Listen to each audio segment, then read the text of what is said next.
Ready ready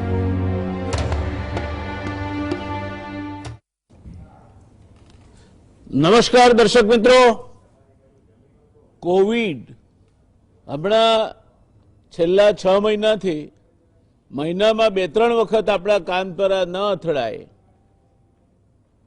ત્યાં સુધી આપણને ચેન નથી પડતું અને હજુ સુધી કોવિડમાં ક્યાંક ઘટાડો થતો હોય એવા સમાચાર પણ આપણે રાહ જોઈએ છીએ. દેશને લાગે વળગે છે ત્યાં સુધી કદાચ આવનાર 10 દિવસમાં રોજના જે કેસ છે એનો આંકડો 1 લાખને પાર કરી જશે અને ગુજરાતમાં 1500ને પાર કરી જશે. આ પરિસ્થિતિમાં હજુ કેટલો વધશે કોવિડ? દવાઓની મર્યાદા છે. આજની તારીખમાં પણ એક પણ દવા એવી નથી કે જે તમે વિશ્વાસ સાથે કહી શકો કે નહીં આ શ્યોરશોટ દવા છે, આ દવા લેવાથી કોવિડ મટી જાય છે અથવા કોવિડ થતો રોકી શકાય છે. રસી નથી. રસી ક્યારે આવશે એ વિશે તર્ક વિતર્કો ચાલે છે, પણ જેટલો સમય જાય છે એટલો સમય હવે નહીં લાગે એવું કહેવાય છે. એટલે રસી આવશે. પછીના પ્રશ્નો છે કે આ જે કોવિડ છે એ આપણા ત્યાં આવ્યા પછી અનેક વાર એણે રૂપ બદલ્યા છે, તો એ રસી કેટલી અસરકારક રહેશે, કેટલા સમય સુધી અસરકારક રહેશે, આ બધા પ્રશ્નો પણ આપણને સતાવવાના છે. પણ દર્શક મિત્રો, આજે એક નવા વિષય સાથે આવ્યા છે અને વિષય છે અત્યાર સુધી જે ઝાઝો ચર્ચામાં નહોતો. ક્યારેક અનુકૂળતાએ એ ડોકાઈ જતો હતો. શબ્દ છે હર્ડ ઇમ્યુનિટી. હર્ડ એટલે ટોળું, અને ટોળાના કારણે ઊભી થતી રોગ પ્રતિરોધક શક્તિ એટલે હર્ડ ઇમ્યુનિટી. જો કોઈ બીમારી વસ્તીના મોટા ભાગમાં ફેલાઈ જાય અને મનુષ્યની રોગ પ્રતિકારક ક્ષમતા એ બીમારીને રોકવામાં મદદ કરે તો લોકો બીમારીથી લડીને સંપૂર્ણપણે સ્વસ્થ થઈ જાય છે. એટલે કે તેઓ બીમારીથી ઇમ્યુન થઈ જાય છે. ઇમ્યુન એટલે અસર ના થાય તેવી. એનો મતલબ એ થાય છે કે તેમનામાં પ્રતિરક્ષાત્મક ગુણો વિકસિત થઈ જાય છે, તેમનામાં વાયરસનો મુકાબલો કરવાની સક્ષમ એન્ટીબોડીઝ તૈયાર થઈ જાય છે. એટલે આપણા શરીરમાં જે બચાવ માટેનું લશ્કર છે એ લશ્કર લડીને એવા એન્ટીબોડીઝ તૈયાર થાય છે કે જે પછી એ વાયરસને ફાવવા દેતા નથી. ડોક્ટર એડુઆર્ડો સાન્ચેઝ, જે અમેરિકી હાર્ટ એસોસિએશનના ચીફ મેડિકલ ઓફિસર છે, તેમણે પોતાના બ્લોગમાં હર્ડ ઇમ્યુનિટી વિશે વાત કરી છે. તેઓ લખે છે કે માણસોના કોઈ સમૂહ, અંગ્રેજીમાં હર્ડ, ના વધારે પડતા લોકો જો વાયરસથી ઇમ્યુન થઈ જાય, એટલે કે વાયરસથી એને અસર ન થાય, બિન અસરકારકતા થઈ જાય વાયરસની એમના ઉપર, તો સમૂહ વચ્ચે હાજર અન્ય લોકો સુધી વાયરસનું પહોંચવું ખૂબ મુશ્કેલ થઈ જાય છે. એક સીમા બાદ તેનો ફેલાવો થતો રોકાઈ જાય છે. આને ઇમ્યુનિટી અને ટોળું છે માટે હર્ડ ઇમ્યુનિટી કહેવાય. પરંતુ આ પ્રક્રિયામાં સમય લાગે છે. એક અનુમાન મુજબ કોઈ સમુદાયમાં COVID-19 માટે ત્યારે જ હર્ડ ઇમ્યુનિટી વિકસિત થઈ શકે છે જ્યારે આશરે 60% લોકો કોરોના વાયરસથી સંક્રમિત થઈ ચૂક્યા હોય અને તેનાથી લડીને તેઓ મુક્ત થાય અને બીજાને પણ એમના શરીરમાં રોગ પ્રતિરોધક શક્તિનું નિરૂપણ થાય. બીજી બાજુ જ્હોન હોપકિન્સ યુનિવર્સિટી, જેના એક વિશિષ્ટ ખ્યાતિ પ્રાપ્ત યુનિવર્સિટી છે દુનિયામાં, જેના એક અતિ પ્રતિષ્ઠિત સંસ્થામાં જેમણે અભ્યાસ કર્યો છે, એવા ડૉક્ટર માળંકર સાહેબ આજના આપણા પેનલના સભ્ય છે. એ યુનિવર્સિટીના અનુમાન મુજબ હર્ડ ઇમ્યુનિટી સ્તર સુધી પહોંચવા માટે લગભગ 80% વસ્તીના ઇમ્યુન થવાની જરૂરત છે. દર 5માંથી 4 લોકો જો સંક્રમિત વ્યક્તિના સંપર્કમાં આવ્યા બાદ પણ સંક્રમિત ન થાય ત્યારે સંક્રમણ પર નિયંત્રણ આવી ગયું છે તેમ કહી શકાય. જો કે એના પર નિર્ભર કરે છે કે બીમારી કેટલી સંક્રમક છે અને એનો વાયરસ છે એ કેટલો વિરુલન્ટ એટલે કે કેટલો જોરદાર છે. આ પરિપ્રેક્ષ્યમાં આજે આપણે ચર્ચા કરવાની છે અને એ ચર્ચામાં એક વાત કહીને આપણે આગળ વધવું છે. અમદાવાદની વાત કરીએ તો મુંબઈમાં 57% લોકો જે દહીસર, ચેમ્બુર અને માટુંગાની ઝૂંપડપટ્ટી વિસ્તારમાં રહે છે તેમના લોહીમાંથી એન્ટીબોડીઝ મળી આવ્યા હતા. એટલે કે એમનામાં એક અંશતઃ હર્ડ ઇમ્યુનિટી વિકસિત થઈ ગઈ છે એમ કહી શકાય. અમદાવાદના નવા સર્વેમાં આ ટકાવારી 23.34% જોવા મળી છે. 10,000 લોકોનો સર્વે હાથ ધરવામાં આવ્યો હતો. અગાઉના સર્વેમાં આ ટકાવારી 17.61% હતી. એટલે પ્રગતિ થઈ રહી છે, પણ હજુ મંઝિલ ઘણી દૂર છે. 1.5 મહિનામાં ફક્ત 5.5% વધારો થયો છે. એન્ટીબોડીઝ સર્વેમાં પણ 40% લોકો એન્ટીબોડીઝ લુપ્ત થયાનું સામે આવ્યું છે. આમ આ ક્ષેત્રે પણ હજુ સંતોષકારક પરિસ્થિતિ નથી. ત્યારે આજે આપણી સાથે આ વિષય અંગે ચર્ચા કરવા માટે મેં આપને જણાવ્યું તેમ જ્હોન હોપકિન્સ યુનિવર્સિટીના એક વિદ્યાર્થી, ઇન્ડિયન ઇન્સ્ટિટ્યૂટ ઓફ મેનેજમેન્ટમાં જેમણે 10 વર્ષ ભણાવ્યું અને ત્યાર પછી ભારતની પ્રતિષ્ઠિત Indian institute of public health, જે એક રાષ્ટ્રીય સંસ્થા છે ને વિશ્વમાં પણ સારી સંસ્થાઓના સમકક્ષ મૂકી શકાય તેમ છે, તે સંસ્થાના ડિરેક્ટર ડૉક્ટર દિલીપભાઈ માવલંકર આપણી સાથે છે. ડૉક્ટર મુકેશભાઈ મહેશ્વરી, કન્સલ્ટન્ટ હિસ્ટોપેથોલોજીસ્ટ, લેબોરેટરી મેડિસિનના એક્સપર્ટ અને 28 વર્ષથી વધુ પેથોલોજીસ્ટનો અનુભવ ધરાવે છે. સાયટોપેથોલોજીના ફિલ્ડમાં પાયોનિયર છે. ડૉક્ટર ઉર્વેશભાઈ શાહ, માઇક્રોબાયોલોજીમાં એમડી કર્યું છે. જીસીએસ મેડિકલ કોલેજમાં માઇક્રોબાયોલોજી વિભાગના એ વડા છે અને ઇન્ફેક્શન કંટ્રોલ ઓફિસર તરીકેની પ્રશંસનીય કામગીરી ઉર્વેશભાઈએ કરી છે. એટલે આવી નિષ્ણાત પેનલથી આપણે આજે આ અંગેની વાત કરવાની છે. ત્યારે આપણે પ્રશ્નોત્તરીની શરૂઆત કરીએ તો મને લાગે છે કે માવલંકર સાહેબ આપથી પ્રશ્નોત્તરીની શરૂઆત કરીશું. બહુ સરળ પ્રશ્ન છે આપના માટે, પણ દર્શક મિત્રો માટે કદાચ આ પ્રશ્ન સમજવો અગત્યનો છે, પાયાનો છે. એટલે મારે આપને પૂછવું છે કે આ હર્ડ ઇમ્યુનિટી શું છે અને મહામારી સંદર્ભે એની અગત્યતા શું છે? જયનારાયણભાઈ, આ હર્ડ ઇમ્યુનિટી એ એવા રોગોમાં બહુ ઉપયોગી એક વિચાર અને થિયરી છે કે જે એક માણસમાંથી બીજા માણસમાં અથવા એક પશુમાંથી બીજા પશુમાં જાય છે. એટલા માટે હર્ડ એ પશુઓના ધણ માટે વપરાતો શબ્દ એમાં વાપરવામાં આવે છે. એટલે કમ્યુનિકેશન અથવા એકમાંથી બીજામાં જનારા. તમને એક દાખલો આપું કે જેમાં હર્ડ ઇમ્યુનિટી બિલકુલ ઉપયોગ થતો નથી, પણ એ એક ઇન્ફેક્ટિવ રોગ છે ટીટેનસ. એમાં હર્ડ ઇમ્યુનિટી બિલકુલ ઉપયોગી નથી, કારણ કે માણસમાંથી બીજા માણસમાં જતો નથી, વાગવાથી થાય છે ટીટેનસના જંતુઓ. એટલે 100% લોકોએ ટીટેનસનું વેક્સિન લીધું હોય, જેને આપણે ધનુરની રસી કહીએ, તો જ એ બચી શકે. 99% એ લીધું હોય આખા દેશમાં, અને જે 1% બચી જાય એને જો વાગે તો એને ટીટેનસ જરૂરથી થઈ શકે. એટલે હર્ડ ઇમ્યુનિટી કોન્સેપ્ટ બધા જ ઇન્ફેક્શિયસ ડિઝીઝમાં નથી. એ આપણે પહેલાં સમજી લેવાની જરૂર છે. એ ક્યારે એનો ઉપયોગ થાય છે કે જે એક માણસમાંથી બીજા માણસમાં થનારો રોગ, ત્યારે હર્ડ ઇમ્યુનિટીની વાત આવે છે. કે જ્યારે એક માણસમાંથી બીજા માણસમાં, અને જે નજીક હોય એને આપણે હર્ડ કહીએ, ટોળું કહીએ, ધણ કહીએ પશુઓનું. તો એકમાંથી બીજામાં રોગ જાય તો ધીમે ધીમે જેમ રોગ ફેલાય છે એમ એમ જેને રોગ થઈ ગયો છે એનામાં ઇમ્યુનિટી ડેવલપ થાય છે. અને એ ઇમ્યુનિટી ધીમે ધીમે જો આખા સમાજમાં ફેલાવા માંડે 30, 40, 50%, 60%માં, તો બાકીના જે 40થી 30% રહે એ લોકોમાં રોગનો ફેલાવો થવા માટે વધારે મુશ્કેલ પડે છે.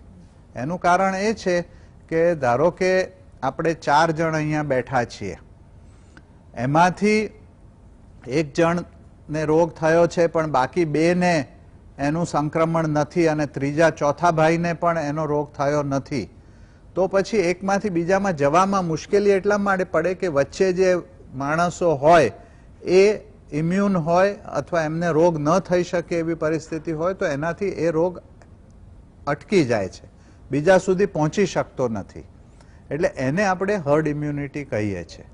સામાન્ય રીતે હર્ડ ઇમ્યુનિટી ની ગણતરી એવી રીતે કરવામાં આવે છે કે જે રોગ બહુ જ ઝડપથી ફેલાય છે, એટલે ટાઈમ વાઇઝ નહીં પણ એક માણસમાંથી ઘણા બધામાં, જેને આર કહે છે, રિપ્રોડક્શન રેટ જેનો ખૂબ વધારે છે, જેમ કે ઓરી જેને મિઝલ્સ કહે છે, એનો આર સંખ્યા બહુ વધારે છે.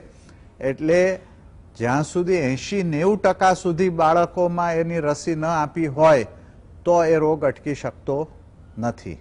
જ્યારે આ કોવિડનો આર જે 2 થી 3 એક વ્યક્તિમાંથી 2 થી 3 સામાન્ય રીતે લોકોને ચેપ લાગે છે, એટલે એના કેલ્ક્યુલેશન પ્રમાણે 60% થી 70%માં જો આ રોગને પ્રતિકારક શક્તિ હોય તો એ રોગ અટકી શકે એવું ચોક્કસ માનવામાં આવે છે. હવે આ રોગ શરૂ થયો એ પહેલાંની આ સમજ હતી, પણ આ રોગ હવે ફેલાયો છે લગભગ ઘણા બધા દેશોમાં. આપણે એની પાછળ ઘણા બધા રિસર્ચ પેપર્સ, લગભગ 10,000થી ઉપર રિસર્ચ પેપર્સ આવ્યા છે. જુદા જુદા વિષયના રિસર્ચ પેપર્સ આવ્યા છે, એપિડેમિયોલોજી, મેથેમેટિકલ મોડેલિંગ, માઇક્રોબાયોલોજી, પછી જીનેટિક એના એનાલિસિસ, અને જુદી જુદી રીતે એ લોકોએ જોયું છે. અને એમાંથી એક નવું હવે એવું તારણ નીકળી રહ્યું છે કે આ હર્ડ ઇમ્યુનિટી ઘણા ઓછા સ્તરે પણ કદાચ એમાં જોવા મળે. એટલે આ એક નવો વિચાર આ એપિડેમિકમાં હવે મુકાયો છે, અને એને આપણે આપણા દેશમાં કેટલા લેવલે જોવા મળશે એ ખાસ વિચારવાનું થાય. ધન્યવાદ માલવંકર સાહેબ. દર્શક મિત્રો, હર્ડ ઇમ્યુનિટી એટલે એક આખો સમૂહ હોય માનવનો, એ સમૂહમાં ચેપી રોગ હોય તો, અને ચેપ ફેલાવીને રોગનું વિસ્તરણ થતું હોય, એવા કિસ્સામાં જ આ પ્રશ્ન આવે. જે રોગ એવો હોય કે જે એક જ વ્યક્તિને થાય, જેમ ધનુરનો દાખલો આપ્યો માલવંકર સાહેબે, એમાં હર્ડ ઇમ્યુનિટી ના હોય, એમાં બધાએ ટીટેનસનું ઇન્જેક્શન, ધનુરનું ઇન્જેક્શન લેવું જ પડે, એમાં કોઈ તમને ઇમ્યુનિટી ના આવે. ઇમ્યુનિટી પણ વધતા ઓછા અંશે થાય, કેટલાકમાં વધારે થાય, આર ફેક્ટરની વાત કરી માલવંકર સાહેબે, કેટલાકમાં ઓછા અંતરે થાય. ઓરીનો દાખલો આપ્યો એમણે કે 90% બાળકોને થયું હોય તો બાકીના 10%ને રસી ના મૂકી હોય તો એમને કોઈ હર્ડ ઇમ્યુનિટીનો ફાયદો ના મળે, એમને થાય. એટલે આ બધી જ બાબતોને લક્ષ્યમાં લઈને ઘણા લાંબા સમયથી એક વિવાદ ચાલે છે, ને સારો એવો સમય એ વિવાદ મુકેશભાઈ ચાલ્યો કે ભારતમાં હર્ડ ઇમ્યુનિટી થઈ છે કે નહીં. ડોક્ટર ગુલેરિયાએ શરૂઆત કરી, એમણે કહ્યું કે હવે હર્ડ ઇમ્યુનિટી તરફ જઈ રહ્યા છીએ આપણે. ICMR તરત મેદાનમાં આવ્યું, એણે કહ્યું કે હર્ડ ઇમ્યુનિટી નથી થઈ. પછી RCMR ને પેલો બ્રહ્મજ્ઞાન લાદ્યું, મોડા ખબર પડી બા તું જ છો જ્યોતિધામ, એમ એમણે ફેરવી તોડ્યું કે ના, હર્ડ ઇમ્યુનિટીનો તબક્કો શરૂ નથી થયો. તો ખરેખર આ દેશમાં થઈ શું રહ્યું છે? હર્ડ ઇમ્યુનિટી શરૂ થઈ છે? નથી થઈ. અને થયું હોય તો એની ગણતરી કઈ રીતે કાઢવામાં આવે છે, એની ટકાવારી કેટલી હોય તો હર્ડ ઇમ્યુનિટી વિકસી છે એમ કહી શકાય? આજની તારીખમાં સામાન્ય પ્રજા જે છાપા વાંચે છે, બીજા માધ્યમો જોવે છે, એ એક વિમાસણમાં છે કે આ ખરેખર હર્ડ ઇમ્યુનિટી થઈ છે, નથી થઈ, થઈ છે, નથી થઈ, આ શું ચાલે છે? એટલે નિષ્ણાત તરીકે શું કહેવું છે આપને? વ્યાસ સાહેબ, હું એક થોડુંક બ્રીફમાં ઇમ્યુનિટી સમજાવીને પછી એના પર જઈશ. ઇમ્યુનિટી છે ને, આપણે 3 પ્રકારની મેઇનલી જોઈએ. એક ઇનેટ ઇમ્યુનિટી, એટલે જે નેચરલી આપણે જન્મજાત લઈને આવીએ. બીજી ઇમ્યુનિટી પેસિવ ઇમ્યુનિટી હોય, જે આપણે ડાયરેક્ટલી ટ્રાન્સફર કરીએ. લાઈક જ્યારે બાળક જન્મે તો એને પ્લેસેન્ટામાંથી IgM IgG એન્ટીબોડી મળે ને, એ 6 મહિના સુધી રહે, અને બ્રેસ્ટ ફીડિંગમાં મિલ્કમાંથી મળે એ IgG અને IgA એન્ટીબોડી હોય, એ એને પ્રતિકારક શક્તિ આપે. ઘણીવાર જ્યારે માણસની પોતાની રોગ પ્રતિકારક શક્તિ ખતમ થઈ ગઈ હોય ત્યારે IVIG એટલે ઇમ્યુનોગ્લોબ્યુલિન આપણે બહારથી આપે, આ બધી પેસિવ ઇમ્યુનિટી કહેવાય. પણ જ્યારે આપણને કોઈ પણ જાતના માઇક્રો ઓર્ગેનિઝમ, એ બેક્ટેરિયા હોય, વાયરસ હોય, ફંગાઈ હોય, પેરાસાઇટ હોય, એ આપણે જ્યારે આપણા બોડીને સંક્રમણ કરે ત્યારે આપણી જે બોડી રિસ્પોન્સ આપે એને આપણે એડાપ્ટિવ ઇમ્યુનિટી કહીએ, અથવા એક્વાયર્ડ કરેલી ઇમ્યુનિટી કહીએ. અને એમાં 2 પ્રકારની ઇમ્યુનિટી હોય. એક છે એ સેલ મીડિયેટેડ ઇમ્યુનિટી હોય, અને બીજી હ્યુમોરલ. હ્યુમોરલ એટલે એન્ટીબોડી. આપણા શરીરમાં પ્લાઝમા સેલ નામના સેલ હોય, એ જે પ્રોટીન બનાવે જે રોગ પ્રતિકારક શક્તિ માટે, એને આપણે એન્ટીબોડી કહીએ. અને બીજા T સેલ્સ હોય, જે સેલ દ્વારા ડાયરેક્ટ એના પર હુમલો કરે, એનો નાશ કરે, એને આપણે સેલ મીડિયેટેડ ઇમ્યુનિટી કહીએ. હવે હર્ડ ઇમ્યુનિટી આપણે હમણાં એક અમદાવાદ મ્યુનિસિપલ કોર્પોરેશને એક સર્વે ડિક્લેર કર્યો, અને એમાં ખાલી કોઈ એન્ટીબોડી કરી અને એવું કહ્યું કે હર્ડ ઇમ્યુનિટી ડેવલપ નથી થઈ. તો એ અર્ધ સત્ય વસ્તુ છે. કારણ કે હર્ડ ઇમ્યુનિટી મેઝર કરવા માટે તમારે એન્ટીબોડી તો મેઝર કરવા પડે, પણ સાથે સેલ મીડિયેટેડ ઇમ્યુનિટી થઈ છે કે નહીં એ પણ જોવી પડે. હવે સેલ્ફ ડિટેક્ટેડ ઇમ્યુનિટી મેઝર કરવી એ ખૂબ અઘરી છે અને અત્યારે છેલ્લા ઘણા બધા પેપર્સ આવ્યા છે, એમાં માવલંકર સાહેબે બી એક પેપરમાં ભાગ લીધેલો છે, એમના બી ચર્ચા ઘણી બધી કરેલી છે. તો એક નવો શબ્દ આવ્યો છે ગઈકાલ કે પરમ દિવસ કે 2 દિવસથી, immunological dark matter. Dark matter એ ફિઝિક્સનો શબ્દ છે, એટલે 85% જેવી જે વસ્તુઓ છે જેને આપણે સમજી શકતા નથી અથવા જોઈ શકતા નથી અથવા ડિટેક્ટ નથી કરી શકતા, એ ડાર્ક મેટર એટલે ઇમ્યુનોલોજીકલ ડાર્ક મેટર. એટલે આની પાછળ ઘણા બધા ફેક્ટર્સ કામ કરી રહ્યા છે કે જે આપણે મેઝર નથી કરતા. એટલે ખાલી આપણે એન્ટીબોડી મેઝર કરીને કહી દઈએ કે એન્ટીબોડી ઓછી છે અથવા એન્ટીબોડી નથી ડેવલપ થઈ અથવા એન્ટીબોડી આવીને જતી રહી છે તો હર્ડ ઇમ્યુનિટી ડેવલપ નથી થઈ, એ વસ્તુમાં તથ્ય નથી. દુનિયાભરમાંથી પેપર આવી રહ્યા છે.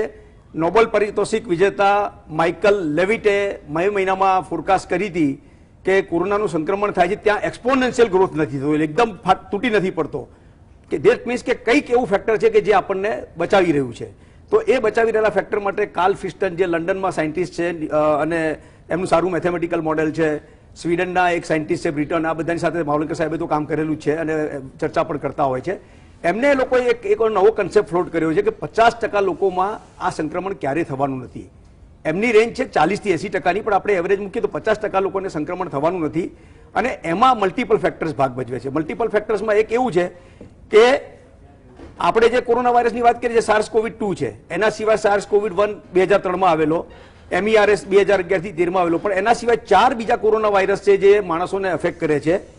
229E, NL63, OC43 અને HQU1. આ 4 વાયરસ એવા છે કે દર વર્ષે આપણને કોમન કોલ્ડ એટલે સામાન્ય શરદી ખાંસી કરે છે અને એની અગેન્સ્ટની એન્ટીબોડી આપણને આપણા શરીરમાં જોવા મળે છે. ઇવન SARS-CoV વાયરસ 1ના 23 કેસો એવા મળ્યા છે કે જેમાં એની જે રોગપ્રતિકારક શક્તિ હતી એ આ વાયરસથી બચાવી રહી છે. તો એ બધા મલ્ટિપલ ફેક્ટરને કન્સિડર કરીને એમનું એવું કહેવાનું છે કે 50% લોકોને તો આ સંક્રમણ થવાનું જ નથી. કદાચ એ 40% આપણા દેશ માટે હોઈ શકે. જર્મનીમાં એ લોકોનું એવું કહેવાનું છે કે 70% લોકોને આ સંક્રમણ નહીં થાય આ ફેક્ટરના કારણે. તો એ 40% કે 50% આપણે બાદ કરી દઈએ તો પછી રહ્યા 50%. એટલે 50%માંથી બી જો 50% લોકોને હર્ડ ઇમ્યુનિટી ડેવલપ થઈ જાય, ધેટ મીન્સ કે આપણે હર્ડ ઇમ્યુનિટી તરફ આવી ગયા. એટલે અમદાવાદમાં જે 23% બતાવી રહ્યા છે તો 40 + 23 કરીએ તો આપણે 63% તો પહોંચી ગયા છીએ. હવે હર્ડ ઇમ્યુનિટી આપણે સાહેબે કહ્યું પ્રમાણે કે આનો મલ્ટીપ્લાઇંગ ફેક્ટર 2.5 થી 3નો છે. તો આમાં reproduction -1 divided by reproduction number એ રીતે કેલ્ક્યુલેટ થતું હોય. એટલે આનો 3 ગણીએ તો 3 - 1 અને ભાગ્યા 3 એટલે લગભગ 67% લોકોને થાય ત્યારે આપણને SARS-CoV-2માં હર્ડ ઇમ્યુનિટી ડેવલપ થઈ છે એવું કહેવાય. પણ હવે આ જો 23%ને આપણે પકડી રાખીએ કે જે એન્ટીબોડી મીડિયેટેડ છે તો એ આપણે એમાં ખોટા પડીશું. કારણ કે સેલ્ફ મીડિયેટેડ ઇમ્યુનિટી મેઝર કરવી ખૂબ ડિફિકલ્ટ છે. એના બદલે જે દુનિયાના બીજા દેશોમાં હર્ડ ઇમ્યુનિટી માટે સેલ્ફ મીડિયેટેડ ઇમ્યુનિટી મેઝર થઈ છે એના ટેમ્પલેટનો આપણે યુઝ કરીએ અને એ ટેમ્પલેટથી આપણે ગણીએ કે ભાઈ આપણામાં 30% કે 40% છે, વત્તા 20 થી 30% થઈ તો એ ઇમ્યુનિટી આપણને હર્ડ ઇમ્યુનિટી તરફ લઈ જાય એવું કહેવાય. અને એમાં એન્ટીબોડી મીડિયેટેડ જે ઇમ્યુનિટી હોય છે તો લગભગ ટૂંકા સમય માટે જ હોય. ચાઇનાએ એવો સર્વે કર્યો છે કે 2-3 મહિના માટે છે, કોઈ કહે છે 5-6 મહિના માટે છે. બહુ જ ઓછા કિસ્સામાં એ ઇમ્યુનિટી વર્ષો સુધી રહેતી હોય છે. બાકી સેલ મીડિયેટેડ ઇમ્યુનિટીનો જ મેઇન રોલ હોય છે ડિફેન્સ કરવામાં. આપણા શરીરમાં જ્યારે બી કોઈ એન્ટીજન આવે તો એ જ્યારે સંક્રમણ કરે ત્યારે એન્ટીજનને પારખી અને ટી હેલ્પર સેલ જેને CD4 સેલ અમે કહીએ એ એક્ટિવ થાય. એ એક સેલને બી સેલ બનાવે, એટલે બી સેલ એટલે પ્લાઝમા સેલ, એને એક્ટિવેટ કરીને એન્ટીબોડી બનાવે અને બીજો સેલ એ મેમરી સેલ તરીકે જતો રહે. એટલે એ મેમરી લઈને જાય. આ કોમ્પ્યુટર જેવું છે કે એક ફીડબેક લઈને બેસી જાય કે ભાઈ હવે ફરીવાર આવે ત્યારે એની પર હુમલો કરવા માટે આ કામ આવશે. અને ત્રીજો સેલ છે એ સાઇટોટોક્સિક સેલ CD8 સેલ અમે એને કહીએ. એ ડાયરેક્ટ પોતાના કેમિકલ્સ અને બીજા સેલની મદદથી ડાયરેક્ટ સેલ જે ઇન્ફેક્ટેડ હોય એની પર હુમલો કરે. તો આ બધા ફેક્ટર મળીને જ હર્ડ ઇમ્યુનિટી બને. એટલે હર્ડ ઇમ્યુનિટી બનવા માટે 23 કે 25%, સાહેબ એક ઉપર 20 થી 40%માં બી હર્ડ ઇમ્યુનિટી આવી જાય એવું બને. ખૂબ સરસ વાત કરી આપે. પણ અમારા દર્શક મિત્રો માટે હજુ પ્રશ્ન એનો એ જ રહ્યો કે આ હર્ડ ઇમ્યુનિટી આ કહે છે કે ડેવલપ થઈ છે તો થઈ છે ખરી? અને જો થઈ હોય તો કેટલી થઈ છે? ને હવે જ્યાં ડેવલપ થયું હોય ત્યાં નિરાતે આપણે ફરવું કે હવે કોઈ ચિંતાનું કારણ નથી, હવે બીજા લોકોને આ કોવિડ નહીં થાય એવું બને ખરું ઉર્વેશભાઈ? આપણે સાહેબ હર્ડ ઇમ્યુનિટી માટે જો આપણે પહેલેથી જ વિચારીએ, પહેલાં આપણે 2 ડિઝીઝ એવા છે કે જે હર્ડ ઇમ્યુનિટીના જોર ઉપર જ આપણે કંટ્રોલ કર્યા છે. એક છે સ્મોલ પોક્સ અને બીજો પોલિયો વાયરસ, કે જે બંનેમાં આપણે હર્ડ ઇમ્યુનિટી ડેવલપ કરીને આપણે એને નાબૂદ કરી શકીએ છીએ. હવે આપણે કોરોના રિલેટેડ જો આપણે હર્ડ ઇમ્યુનિટી ડિસ્કસ કરીએ તો એ એટલું સિમ્પલ નથી. હમણાં મહેશ્વરી સાહેબે પણ કીધું એ ઘણું કોમ્પ્લિકેટેડ છે. જો એને કોરોના વાયરસનું જે એપિડેમિયોલોજી જો વિચારીએ તે મોર ઓર લેસ ઇન્ફ્લુએન્ઝા વાયરસ જેવો છે. જો માલવંકર સાહેબ મારાથી એગ્રી થતા હોય તો ઇન્ફ્લુએન્ઝા વાયરસમાં પણ જો આપણે જોઈએ છેલ્લા 100 વર્ષમાં 4 થી 5 જેટલા મોટા પેન્ડેમિક થયા છે. સ્પેનિશ ફ્લૂથી શરૂ થઈને પછી એશિયન ફ્લૂ, હોંગકોંગ ફ્લૂ છે, પછી વચ્ચે નાનો એપિસોડ આવ્યો આપણે બર્ડ ફ્લૂનો, અને છેલ્લે 2009માં સ્વાઇન ફ્લૂનો. તો એની અંદર આપણે જોયું છે કે દર 10, 15, 20 વર્ષે એક મોટો આઉટબ્રેક થાય છે, જેનું રીઝન મેઇનલી એ લોકોની અંદર આવતો જીનેટિક એસોર્ટમેન્ટને કારણે આવતો જે એન્ટીજેનિક શિફ્ટ છે એને કારણે હોય છે. પરંતુ એ એપિસોડ થાય પછી એના પછી થોડાક વર્ષોમાં ગ્રેજ્યુઅલી એના જે નંબર ઓફ કેસીસ છે એ રિડ્યુસ થાય છે. નો ડાઉટ એ વાયરસની અંદર પણ 2-3 વર્ષે એક નાના મ્યુટેશન્સ આવતા હોય છે, પરંતુ જે ઓરિજિનલ વાયરસ હોય છે, જેવી રીતે કે સ્વાઇન ફ્લૂની જ વાત કરીએ કે 2009માં જે આવ્યો, એની સામે જે આપણને ઇમ્યુનિટી ડેવલપ થાય છે એ બીજા સ્મોલ મ્યુટેટેડ વાયરસને સામે પણ ક્રોસ રિએક્ટિંગ એન્ટીબોડીઝ અથવા તો જે T cells, activated T cells છે એનાથી આપણને પ્રોટેક્શન આપે છે. એટલે સિમિલરલી કોવિડ-19માં પણ જે આપણે આજે એક નવો જ નોવેલ વાયરસ છે જે આખું એન્ટીજેનિકલી અને જીનેટિકલી પ્રીવિયસ અને અધર કોરોના વાયરસ કરતા ઘણો ખરો ડિફરન્સ છે. તો એની અંદર પણ એવું જ છે કે હવે જે કોમ્યુનિટીમાં ફેલાઈ શકે અથવા તો જેની ફેલાયો છે અને એની સામેની જે ઇમ્યુનિટી ડેવલપ થઈ છે બે રીતે. એક છે આપણે એન્ટીબોડીના માધ્યમથી, એટલે કે મેમરી બી સેલ્સ ડેવલપ થવાને કારણે, અને બીજા છે મેમરી ટી સેલ્સ ડેવલપ થવાને કારણે. એ પ્રોસેસ ઓનગોઈંગ છે. એટલે મોર ઓર લેસ તમે આને થોડો ઘણો રેટ ડાઉન થાય પછી થોડાક સમય પછી ફરી પાછું જ્યારે vulnerable group of the people જ્યારે વધે કોમ્યુનિટીમાં ત્યારે ફરી પાછું એ સ્મોલ આઉટબ્રેક થાય. આપણે સ્વાઇન ફ્લૂના કેસીસમાં પણ જોઈએ કે 2009 પછી થોડાક 3-4 વર્ષો થયા એના પછી ફરી પાછું એક આઉટબ્રેક આવ્યો. ફરી પાછું થોડી હર્ડ ઇમ્યુનિટી જે કહેવાય કે થોડી વધારે સારી રીતે ડેવલપ થઈ શકી, અથવા તો યુએસ જેવી કન્ટ્રીની અંદર જ્યાં વેક્સિનેશન્સ વધારે પ્રમાણમાં થયા ત્યાં ઇમ્યુનિટી વધારે સારી ડેવલપ થઈ શકી, તો ત્યાં 5-6 વર્ષ પછી એક નાનો ફરી પાછો પીક આવે છે. એટલે આ હર્ડ ઇમ્યુનિટીને કારણે જે કંટ્રોલ આવવો જોઈએ એ આપણે જેટલું માનીએ છીએ એટલું જ વ્યવસ્થિત, આપણે બહુ કોમ્પ્લિકેટેડ મિકેનિઝમ છે એ એટલું 100% પ્રોટેક્ટિવ આપણને ના સ્પ્રેડ થાય કોમ્યુનિટીમાં એ પ્રમાણેની પરિસ્થિતિ ઊભી થઈ શકે એવું કહેવું બહુ અઘરું છે. દર્શક મિત્રો, બે વાત સમજવા જેવી છે આમાં. એક વાત કે 50% જેટલા લોકોને આ થવાનું નથી, એવી શક્યતા છે. એનાથી વધારે ટકાવારી હોય એ બની શકે છે, પણ એને થશે જ નહીં, અથવા તો થઈને મટી ગયો હોય, માઇલ્ડ ચેપ લાગ્યો હોય તો એને ખબર નહીં પડે. બાકીનાને જેમને થશે એમાં પણ એક મોટો ભાગ એને એની રોગ પ્રતિરોધક શક્તિ સારી હશે, સમયમાં દવા લેશે, મટી જશે. આ જે આની વિનાશક શક્તિ છે એ 100 કેસમાં જે 100 કેસ આપણને ખબર છે તે કેટલા એમને એમ જતા હશે એને આપણે ટકાવારીમાં લઈએ તો આની વિનાશક શક્તિ 0.5% છે એવું કહેવાય છે. પણ નહીં તો એ હવે ઘટવા માંડી છે. એટલે એની જે મારક શક્તિ છે એ હવે 1% આજુબાજુ આવીને ઊભી રહી છે. હજુ ગુજરાતમાં એ વધારે છે, પણ સરેરાશ, રાષ્ટ્રીય સરેરાશ એ 1% થોડી ઉપર છે. આ પરિસ્થિતિમાં આપણે ત્યાં આજે હર્ડ ઇમ્યુનિટીની વાત કરે છે, આ બંને નિષ્ણાત સાહેબોએ આપણને જે કહ્યું તે એ વાત છે કે આપણે એને બોનસ તરીકે લેવાનું છે. હર્ડ ઇમ્યુનિટી નામની વસ્તુ છે, આપણે રાજી થવાનું સાંભળીને, પણ એ ક્યાં છે જેમ ઈશ્વરને કોઈએ જોયો નથી અને એનું નિરૂપણ કરી શકાતું નથી, એમ આ હર્ડ ઇમ્યુનિટી પણ નિષ્ણાતો માટેનો વિષય છે, આપણા માટેનો નથી. એટલે આપણે હર્ડ ઇમ્યુનિટીની બહુ ચિંતા કર્યા વગર આપણે તો પેલો જે મંત્ર આપ્યો છે SMS નો એ મંત્ર પાળવાનો. સોશિયલ ડિસ્ટન્સિંગ, માસ્ક અને સેનિટેશન, આ મોટામાં મોટી આના માટેની એક રોક છે. રોકાઈશું અહીંયા દર્શક મિત્રો એક નાનકડા કમર્શિયલ બ્રેક માટે. ચર્ચા બ્રેક બાદ ફરી આપણે આગળ વધારીશું. માવલંકર સાહેબ ને એક પ્રશ્ન ખાસ મારે પૂછવાનો છે એનાથી. રોકાઈએ આપણે કમર્શિયલ બ્રેક માટે, મળીએ બ્રેક. નમસ્કાર દર્શક મિત્રો, બ્રેક બાદ ફરી એકવાર આ ચર્ચામાં આપનું સ્વાગત છે. ભાવલંગ સાહેબ, હર્ડ ઇમ્યુનિટી એ આ આપણા દેશને લગતો જ વિષય છે કે દુનિયામાં ક્યાંય થઈ છે? અને જો દુનિયામાં થઈ હોય તો ક્યાં ક્યાં થઈ છે અને એના દેખીતા પરિમાણો કયા છે અને પરિણામો કયા છે? અને બીજો પ્રશ્ન એની સાથે મારે જોડવો છે કે એવું કહેવાય છે કે આપણા દેશમાં બીસીજી અને અન્ય રસીઓ આપી એના કારણે પણ પ્રમાણમાં આ રોગની મારક શક્તિ ઘટી છે. આમાં કેટલું તથ્ય છે? જયનારાયણભાઈ, પહેલો પ્રશ્ન આપણે લઈએ કે દુનિયામાં હર્ડ ઇમ્યુનિટી ક્યાં ક્યાં આ રોગ વિશે થઈ છે કે એનું સંશોધન થયું છે. તો અમે હમણાં જ એક રિસર્ચ કરી રહ્યા છીએ. દુનિયાના કેટલા દેશોમાં આવા સીરો સર્વેલન્સ, આપણે ત્યાં જેમ અમદાવાદમાં થયો, મુંબઈમાં થયો, દિલ્હીમાં થયો, એવા જુદા જુદા જગ્યાએ થયેલા છે અને એના પરિણામ બહુ જુદા જુદા આવેલા છે. દાખલો આપું તો ન્યુયોર્ક, જે બહુ જ અમેરિકામાં વધારે પડતો, એક એક દિવસમાં 1200-1500ના મૃત્યુ થતા હતા એ શહેરમાં. એટલો ભયંકર રોગ ત્યાં વકર્યો હતો, કેટલાય હોસ્પિટલો ભરાઈ ગયા હતા. ત્યાં જ્યારે હમણાં સર્વે કર્યો તે વખતે એન્ટીબોડીનું પ્રમાણ લગભગ 20%ની આસપાસ મળ્યું છે અને ત્યાંના રૂરલ એરિયામાં તો એનાથી ઓછું મળેલું છે.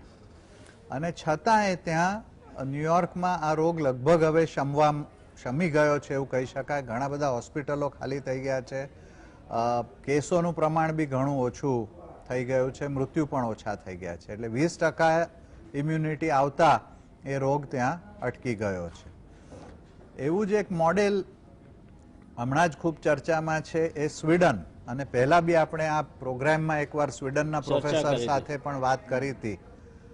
ત્યાં એમણે બહુ જ હળવું લોકડાઉન, લોકડાઉન તો ન જ કહી શકાય, 50થી ઓછા વ્યક્તિઓ ભેગા થઈ શકે, માસ્ક પહેરવાની જરૂર નહીં, તમે હોટેલમાં, રેસ્ટોરન્ટ, બારમાં જઈ શકો પણ 6 ફૂટનું ડિસ્ટન્સ 2 ટેબલની વચ્ચે રાખીને બેસીને તમે એને નાસ્તો કે પીણા લઈ શકો.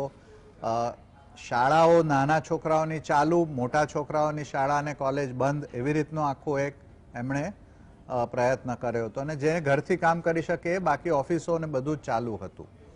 એ દેશમાં શરૂઆતમાં ઘણા મૃત્યુ વધારે થયા, લગભગ 5-6 હજાર લોકો મરી ગયા. 1 કરોડનો દેશ છે એટલે આપણા કરતાં 140માં ભાગનો છે, બહુ વધારે કહેવાય. છતાંય હવે એ અનલોક પરિસ્થિતિ હોવા છતાંય ત્યાં કેસો અને મૃત્યુ છેલ્લા 1.5 મહિનાથી ઓછા થઈ રહ્યા છે અને હવે ઘણા બધા ઓછા થઈ ગયા છે. હવે ત્યાં જે સીરો સર્વેલન્સ થયા, પહેલો થયો લગભગ મેમાં, ત્યાં મેના એન્ડ જૂનમાં, તે વખતે 60% ઇમ્યુનિટી હતી, ઇમ્યુનિટી એટલે એન્ટીબોડી હતા. હમણાં જે છેલ્લો થયો એમાં 12થી 14%ની વચ્ચે ઇમ્યુનિટી આવી છે. એટલે આપણા દેશમાં જે સર્વે થયા છે એટલી ઇમ્યુનિટી તો લગભગ ક્યાંય, બહુ જ ઓછી જગ્યાએ, અને જે પૂનામાં થયું 51% અને ધારાવીમાં 57%, એવું તો આખા દુનિયામાં મેં ક્યાંય વાંચ્યું નથી કે આટલા બધા સીરો સર્વેલન્સ અથવા ઇમ્યુનિટી આવી હોય. એટલે એવું માનવાને ચોક્કસ અવકાશ છે કે લગભગ 20-30%ની આસપાસ જ્યારે એન્ટીબોડી પેદા થયા હોય તો હર્ડ ઇમ્યુનિટીની કદાચ શરૂઆત થઈ શકે. બીજું એક કારણ મુકેશભાઈએ જે કહ્યું, સ્વીડનમાંથી એક રિસર્ચ થયો કે એમણે એવું બતાવ્યું કે 10% જ્યારે એન્ટીબોડી હોય છે તે વખતે બીજા 10%માં લગભગ સેલ મીડિયેટેડ ઇમ્યુનિટી એટલી જ હોય છે.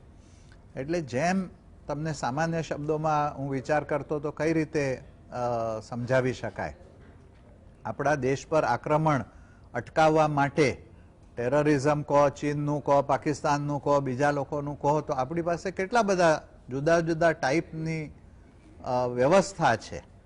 બોર્ડર સિક્યુરિટી ફોર્સ BSF પહેલા બોર્ડરનું રક્ષણ કરે, એનાથી જો ન મટે, અટકાવી ન શકે તો આર્મી આવે, પછી નેવી છે, એરફોર્સ છે, અને એન્ટી ટેરરિસ્ટ ટાઈપના અને આંતરિક સુરક્ષા દળો, પોલીસ, CRPF વગેરે વગેરે વગેરે, એવા 25 જાતના ડિફેન્સ મેકેનિઝમ છે.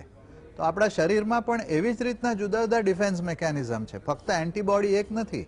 એન્ટીબોડી એટલે એન્ટી ટેરરિસ્ટ સ્ક્વોડ જેવું છે. ટેરરિસ્ટ દેખાય તો એને અટેક કરે, બીજા કોઈને અટેક ન કરે. પોલીસ શું કરે કે કોઈ અવ્યવસ્થા થાય તો પોલીસ પહોંચી જાય.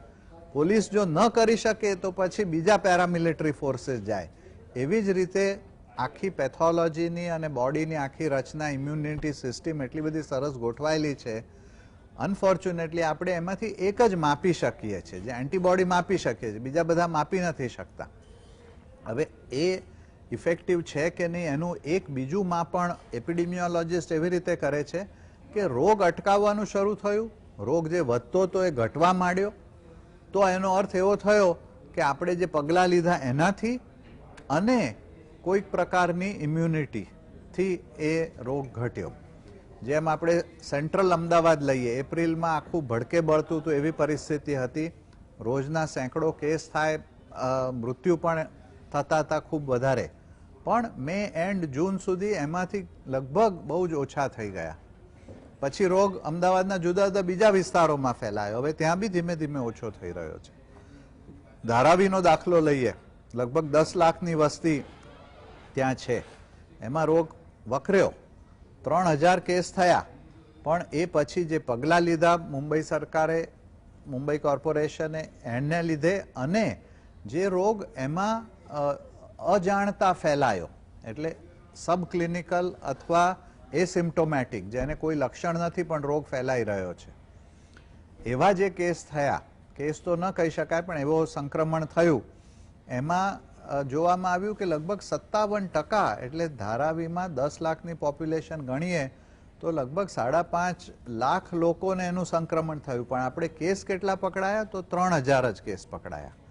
એટલે આ રોગ એવો છે કે ઘણા બધા બહુ ઝડપથી ફેલાય છે, ઘણા બધામાં રોગ પહોંચી જાય છે, એની ઇમ્યુનિટી તૈયાર થાય છે, એને આપણે માપી શકીએ છીએ, પણ એ રોગ દેખાતો નથી.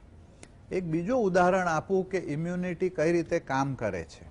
અમે એક ગ્લોબલ સર્વે કર્યો તો, પહેલાં બી વાત થઈ હતી, ફરી યાદ કરાવું.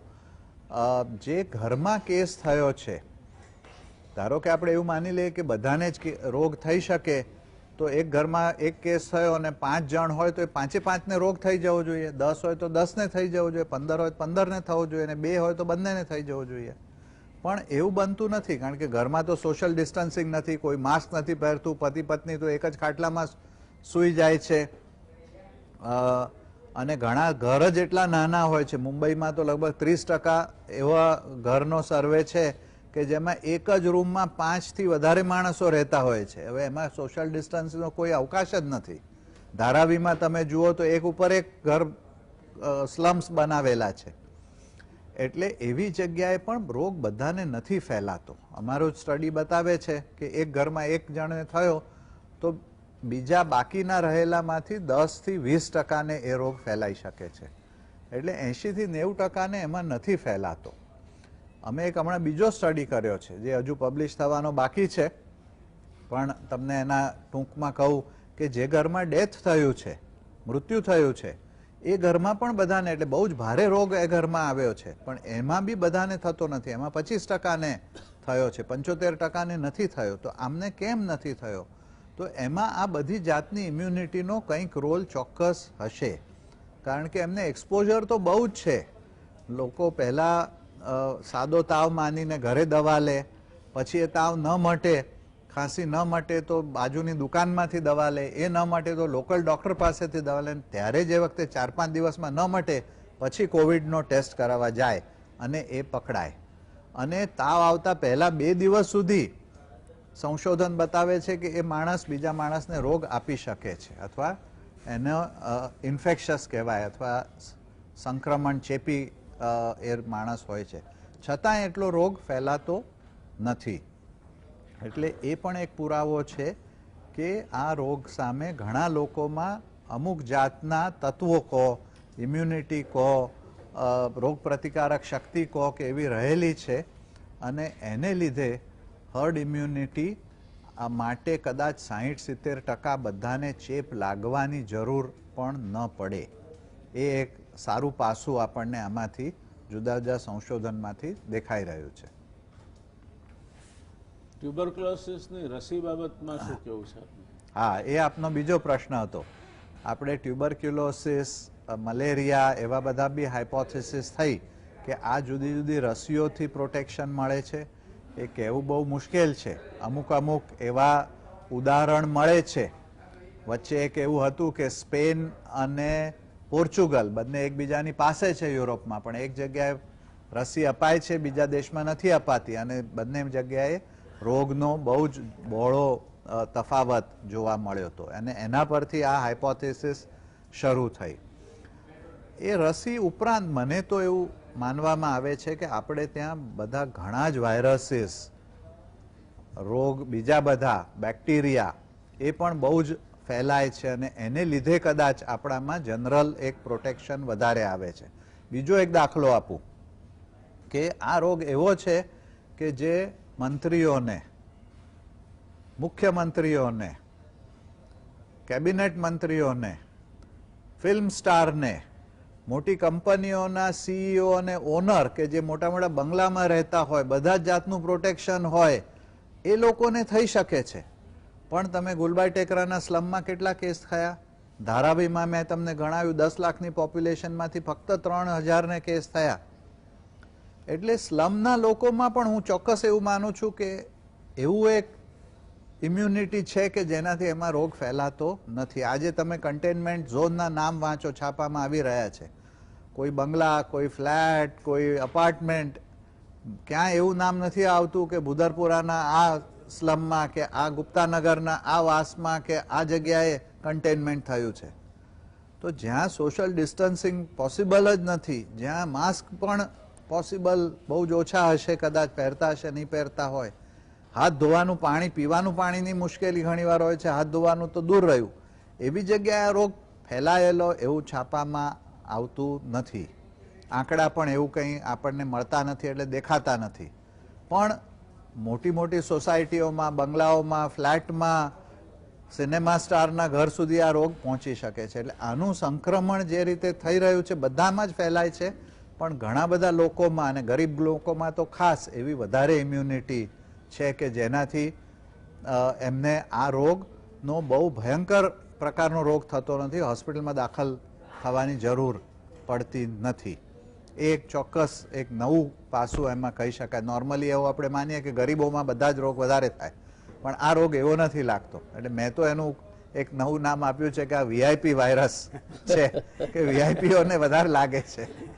આજે પણ એવું સંભળાય છે કે પ્રાઇવેટ હોસ્પિટલની બેડ ફૂલ છે, મ્યુનિસિપલ બેડો કે જ્યાં ગરીબ લોકો જાય છે એ બધી ખાલી પડેલી છે. એનું શું કારણ છે? એટલે એ પણ એક વિચારવા જેવો એના વિવિધ કારણો છે. એ મને લાગે છે કે આપણે અલગથી ચર્ચા કરીએ. હું પ્રાઇવેટ હોસ્પિટલની બેડ ફૂલ છે સાહેબ, વાત સાચી છે. પશ્ચિમ વિસ્તાર જેમાં અફોર્ડિંગ કેપેસિટી છે, ગામડાઓ જ્યાં અફોર્ડિંગ પેશન્ટ છે એ પ્રાઇવેટ હોસ્પિટલમાં જાય છે, એ પણ વાત સાચી છે. પણ એ સિવાયના પણ કેટલાક રહસ્યમય કારણો છે જેની ચર્ચા હું નથી માનતો કે આપણે અત્યારે કરવી જોઈએ. પણ બધું જ જે પીળું દેખાય છે તે સોનું નથી. દર્શક મિત્રો, માવલંકર સાહેબે કહ્યું તે ખાસ ખ્યાલમાં રાખવા જેવું છે.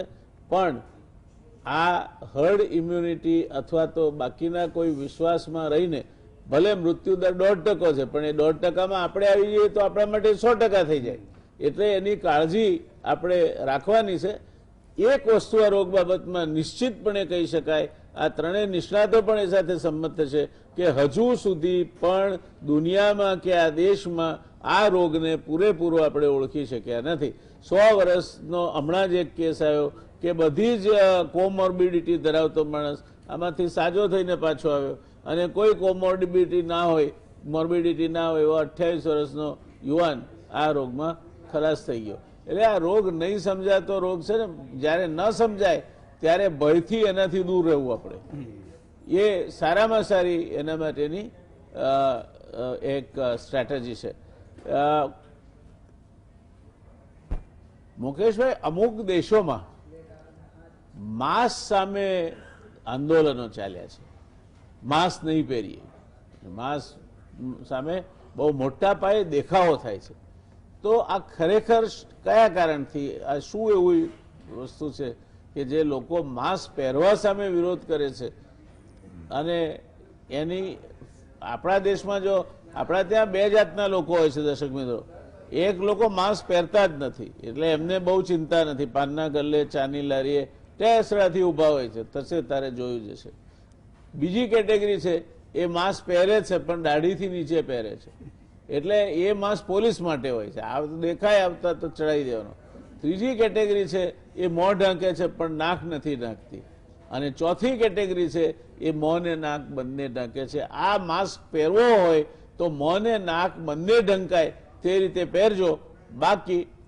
બાકીની જે કેટેગરીઓ છે એ પ્રમાણે પહેરવાના હો તો જેણે નથી પહેર્યો એ અને આ રીતે પહેર્યો છે એમાં કોઈ ફરક નથી. માસ્ક આપણને પોલીસ દંડ કરશે માટે નથી પહેરવાનો.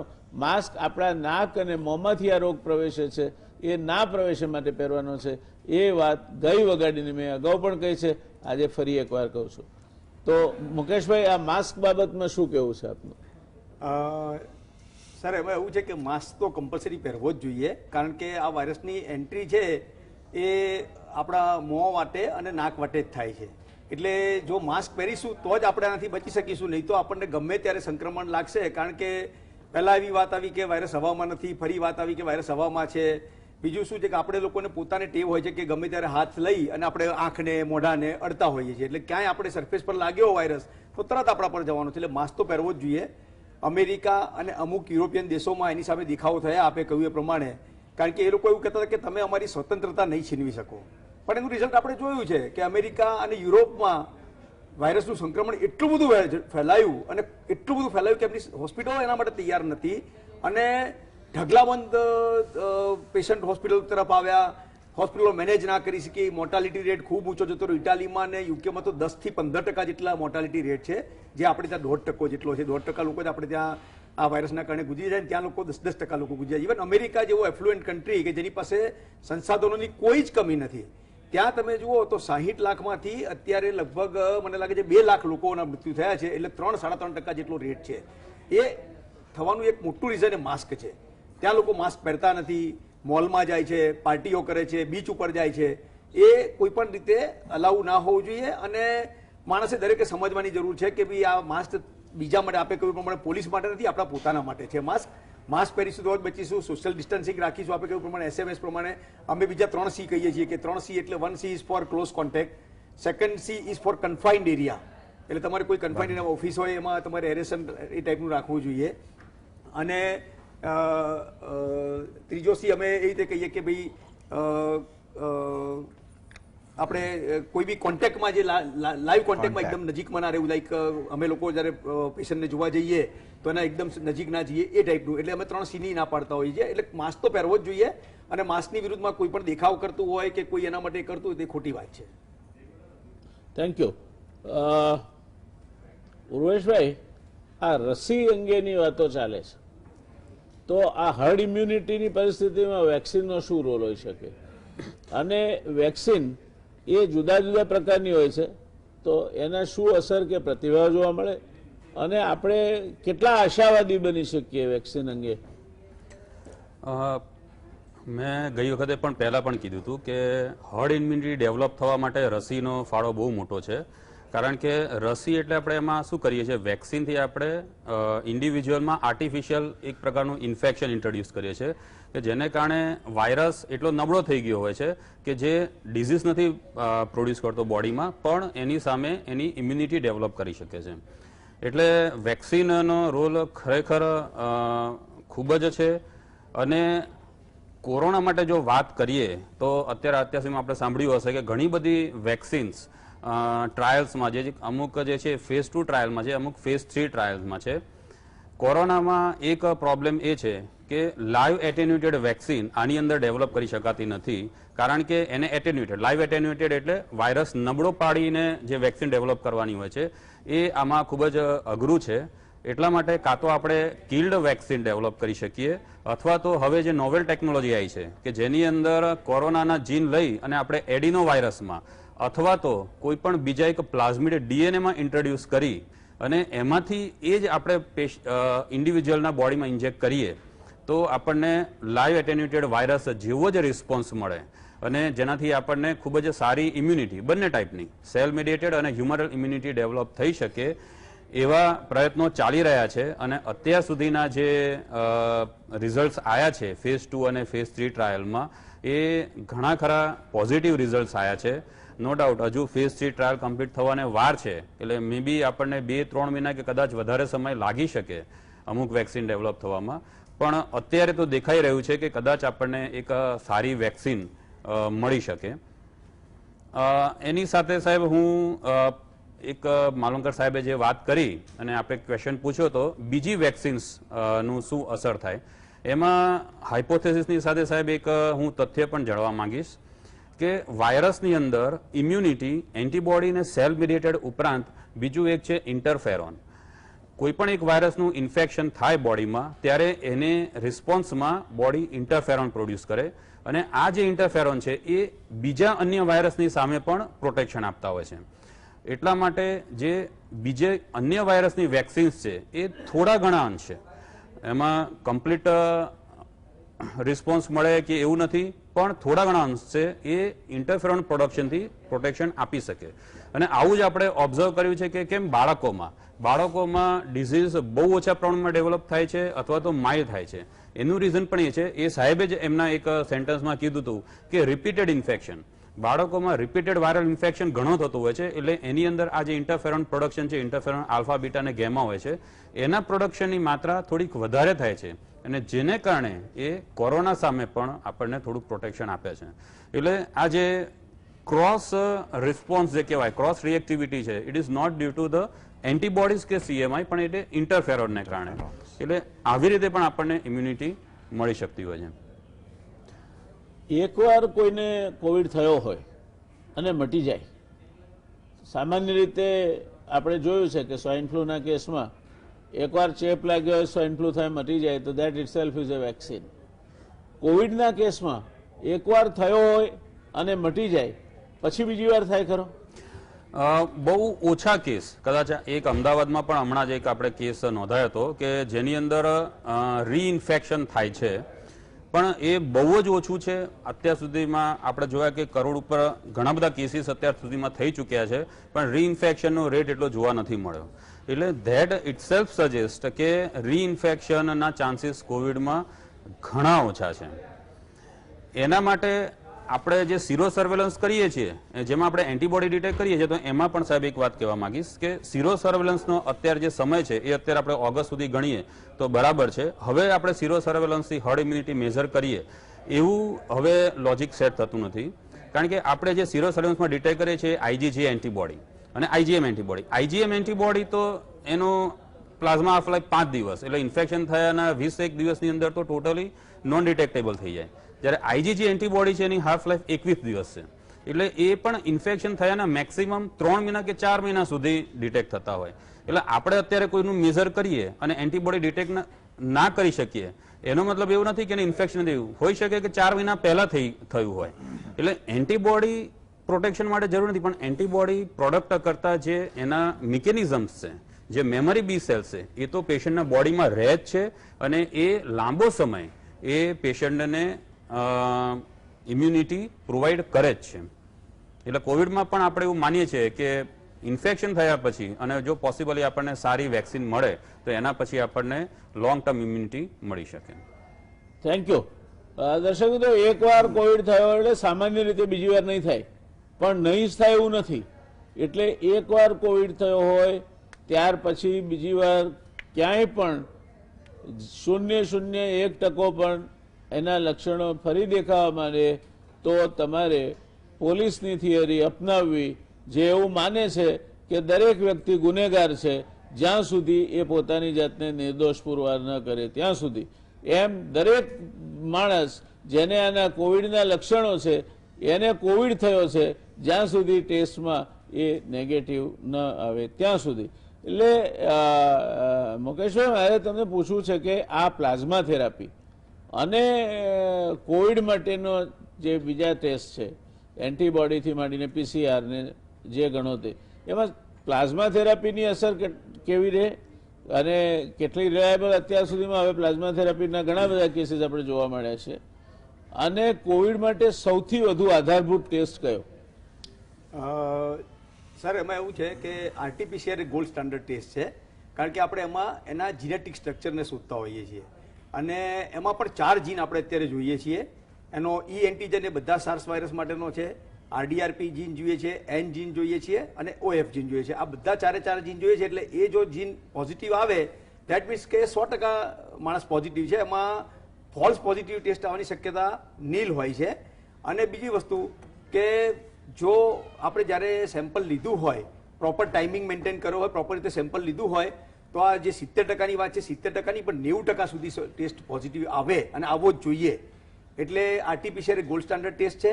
પણ આરટીપીસીઆરની લેબોરેટરી બધી જગ્યાએ બનાવી શક્ય ન હોવાથી આપણે ઝડપથી કરવા માટે રેપિડ એન્ટીજન ટેસ્ટનો ઉપયોગ કરી રહ્યા છીએ, સીબીનેટનો ઉપયોગ કરી રહ્યા છીએ, ટ્રુનેટનો ઉપયોગ કરી રહ્યા છીએ નાના નાના સેન્ટરો પર મૂકવા માટે. અને within short time Abbott company એક મશીન લોન્ચ કરી રહી છે ઇન્ડિયામાં, જે ફક્ત 13 મિનિટમાં રિઝલ્ટ આપશે. ID Now નામનું મશીન આવી રહ્યું છે, જે 13 મિનિટમાં ફિઝિશિયનના ટેબલ પર જ પડ્યું હશે, સ્વોબ લેશે ને તરત મૂકશે ને 13 મિનિટમાં એને ખબર પડી જશે કે આ પોઝિટિવ છે કે નહીં. અને એ PCR ટેસ્ટ છે, મોલેક્યુલર ટેકનોલોજી છે. એટલે આ બધી ડિફરન્ટ મેથડ છે. હવે સિરોલ સર્વેલન્સનો આપણે જેમ વાત કરી, સિરોલ સર્વેલન્સના ઘણા બધા ઉપયોગ હોય છે. એમાં એક છે આપણે આના માટે કે ભાઈ હર્ડ ઇમ્યુનિટી ડેવલપ થાય. બીજો છે એ પ્લાઝમા માટે છે, પ્લાઝમા થેરાપી માટે. જ્યારે આપણે પેશન્ટને સંક્રમણ થયું હોય એના 21 થી 28 દિવસ જે મેક્સિમમ એન્ટીબોડીનો ટાઈમ હોય વધારેમાં વધારે, ત્યારે આપણે કરીએ અને સિગ્નિફિકન્ટ ટાઇટર એટલે કે એની પ્રતિકારક શક્તિ ખૂબ વધારે હોય તો એનું આપણે પ્લાઝમા લઈ લઈએ અને એ કોન્વોલેસન્ટ પ્લાઝમા થેરાપી તરીકે ચાલે. અને થિયોરિટિકલી પ્લાઝમા થેરાપી ખૂબ ઉપયોગી હોવી જોઈએ, કારણ કે આપણે જ્યારે ઇમ્યુનિટી ઘટી જાય ત્યારે આપણે આઈવીઆઈજી આપીએ છીએ. એ આઈવીઆઈજી એ એક જાતની એન્ટીબોડી જ છે, જે આપણે રેડીમેડ એન્ટીબોડી બહારથી ખરીદીને આપીએ છીએ. તો એ પ્રમાણે પ્લાઝમા થેરાપીનો બી ઉપયોગ કરી શકાય. પણ પ્લાઝમા થેરાપીમાં બસ પ્રોવાઇડેડ કે એના બધા જ બીજા સિરોલોજીકલ ટેસ્ટ નેગેટિવ હોય, એનો ટાઇટર સારો હોય અને પેશન્ટ જો બીજી ટ્રીટમેન્ટને રિસ્પોન્સ ના કરતો હોય એ અથવા ઓછો રિસ્પોન્સ કરતો હોય, એ કન્ડિશનમાં પ્લાઝમા થેરાપી ખૂબ ઉપયોગી, ઘણી જગ્યાએ રિઝલ્ટ આવી રહ્યા છે. પણ હજુ ડિબેટેબલ ટોપિક છે કે 100% એ ઇફેક્ટિવ છે કે નહીં, પણ પ્લાઝમા થેરાપીનો ડેફિનેટ રોલ છે. અને આની સાથોસાથ આજે HRCT કરવામાં આવે છે, એ વધારે રિલાયબલ છે કે બાકીના આ જે ટેસ્ટ કહે તે? ના, આરટીપીસીઆર સાહેબ 100% રિલાયબલ ટેસ્ટ કહેવાય, કારણ કે એમાં આપણે એન્ટીજનને શોધીએ છીએ. HRCT તો એક ન્યુમોનિયાના ફાઇન્ડિંગ બતાવે છે. તો HRCT જેને ન્યુમોનિયા થશે એમાં જ તમને પકડાશે. બાકીના ડોક્ટર કે તો જ કરાવો. હા, બાકી ના, HRCT ડાયરેક્ટ ના કરાવવા જવાય. ઘણા લોકો પોતાની મેતે કે સાહેબ અમને આ ટેસ્ટ કરાવે એવું લખી આપે, આવી પણ મારી પાસે વાતો આવે છે. પણ એ ના કરાવવો જોઈએ, કારણ કે આપણે દર્શક મિત્રો સાંભળી લો તમે મહેશ્વરી સાહેબને, કે જે જરૂર હશે તમારા ડોક્ટર કહેશે. કોઈકે કરાવ્યો તમારા સગાવાલાએ અને એના કિસ્સામાં જરૂરી હતું, એ ડોક્ટરે કહ્યું હશે, તમને જરૂરી નથી લાગતું તો ડોક્ટર નથી કહેતા. તો કોઈકે કરાવવા માટે મને નથી કરાવતા એટલે મને કોવિડ માટેની ટ્રીટમેન્ટ ઓછી આપવામાં આવી રહી છે. આવા બધા વાહિયાત ખ્યાલો મગજમાંથી કાઢી નાખવા. તમારા ડોક્ટર એ જ તમારા સાચા માર્ગદર્શક છે, એના પર વિશ્વાસ રાખો. કોવિડના ટેસ્ટ કરાવવામાં ગભરાવો નહીં. બને તેટલું તમને જરા પણ સંશય થાય, વહેલામાં વહેલી તકે કોવિડનો ટેસ્ટ કરાવી લો અને તમારા ડોક્ટર કહે તે પ્રમાણે વર્તો. મોટા ભાગે મોડા પહોંચનારા દર્દીઓ, કોવિડના ટેસ્ટથી દૂર ભાગનારા દર્દીઓ, એ કોમોર્બિડિટી તો એક કારણ છે જ, પણ મહદઅંશે આ કેસ મોડા આવે છે. તો છેલ્લો પ્રશ્ન હું મુકેશભાઈ આપને પૂછી લઉં કે એવું કહેવાય છે કે આ રોગ મોં અને નાકથી, માવલંકર સાહેબ આપ પણ એમાં પ્રકાશ પાડી શકો, મોં અને નાકથી એના વાયરસ પેસે છે અને પછી they survive on saliva or they survive on your mucus. હવે એને કારણે જો તમે સ્ટીમ લો તો તમને ફાયદો થાય, અથવા તો to some extent you are insulated against the attack. કારણ કે આ લોકો આ વાયરસને મલ્ટીપ્લાય થતા પણ 24 કલાક 48 કલાક જેટલો સમય લાગે છે. આમાં કેટલું તથ્ય છે? હું શરૂઆત કરું સાહેબ, પછી આપતો. હવે આ છે ને એકચ્યુઅલી એક હાઇપોથિસિસ ફોરવર્ડ કરવામાં આવેલી છે કે વાયરસને ગરમી અથવા વાયરસને વરાળથી એને અસર થાય છે. પણ આપણે એવું જોયું છે કે દુનિયાના જે એકદમ હોટ ક્લાઇમેટવાળા કન્ટ્રી છે ત્યાં પણ વાયરસ ખૂબ ફેલાય છે. એટલે સ્ટીમથી બહુ ફાયદો થતો હોય એવું બહુ માનવાને કારણ નથી, કારણ કે વાયરસ એકવાર જેવો શરીરમાં જાય એટલે પછી બહાર નથી રહેતો, એ સીધો સેલની અંદર જતો રહે છે. એ સેલના રિસેપ્ટર સાથે જોડાય છે અને પછી સેલમાં એની એન્ટ્રી લઈ લે છે. અને એનું જે રિપ્લિકેશન અથવા મલ્ટિપ્લિકેશન છે તો ન્યુક્લિયસમાં થાય છે. એટલે અને પછી તોડીને બહાર આવે અને બીજા સેલમાં જાય. એટલે એ બહાર ફરતો વાયરસ નથી કે તમે એને વરાળ લો અને મટી જાય. એટલે એમાં બહુ એટલું બધું તથ્ય નથી. સાહેબ આપ શું કહેશો? મારું એવું કહેવું છે કે આવી બધી ઘણી માન્યતા હોય છે, આયુર્વેદિક, બીજી બધી. અમે હમણાં જ એક સ્ટડી એક જણના કહેવાથી કર્યો કે એક પ્રકારનું બ્રીધિંગ કરવાથી એ રોગ અટકે છે. પણ મારું તો એવું માનવું છે કે આવું બધી માન્યતાઓ ભારતમાં હોય તો ICMR જેવી સંસ્થા છે, department of science and technology, કોગળા કરવાનો આપણે ટ્રાયલ કરવો જોઈએ. 30,000 લોકોને જેમ આપણે વેક્સિન આપીએ છીએ એમ 30,000 લોકોને કોગળા કરાવો. 30,000 ને કોગળા ન કરાવો ને એમને પૂછો કે ભાઈ તમારો રોગ થયો પછી 1 મહિના 2 મહિના પછી, બહુ જ સિમ્પલ ટ્રાયલ છે. પણ આવું કંઈક આપણે સંશોધન કરવામાં માનતા નથી, પણ આવી માન્યતાઓને વોટ્સએપ દ્વારા ફેલાવવામાં બહુ માનીએ છીએ. સાહેબની એટલે અને આપણા ત્યાં આયુષ વિભાગ છે આખું ભારત સરકારનો, આ બધી એને કરવાનું કામગીરી છે, રાઈટ સર. એ નથી કરતા. માટે આ પ્રકારની આપણી વોટ્સએપ યુનિવર્સિટીમાં પછી રિસર્ચ થાય અને એ ફરતી થાય છે. એટલે દર્શક મિત્રો, આ બધી જ બાબતમાં એક વસ્તુ સમજી લો, કોવિડના કેસ વધી રહ્યા છે, ટોળામાં જવાનું ટાળો. કોમોર્બિડિટી વાળા વ્યક્તિઓ હોય, જેને ડાયાબિટીસ હોય, બ્લડ પ્રેશર હોય, અન્ય માંદગી હોય, માંદગીમાંથી સાજા થતા હોય, સિનિયર સિટીઝન હોય, આ લોકોએ સંપૂર્ણપણે પોતાની કાળજી લેવી જોઈએ. આટલા એક નાની સલાહ સાથે આજની આપણી આ ચર્ચાને અહીંયા વિરામ આપીશું. મળીશું વળી પાછા એક નવો વિષય લઈને, નવી વાત સાથે આવતીકાલે 9 થી 10 જે આપણો સમય છે તે દરમિયાન. ત્યાં સુધી શુભરાત્રી, આવજો, શબ્બા ખેર, ટેક કેર.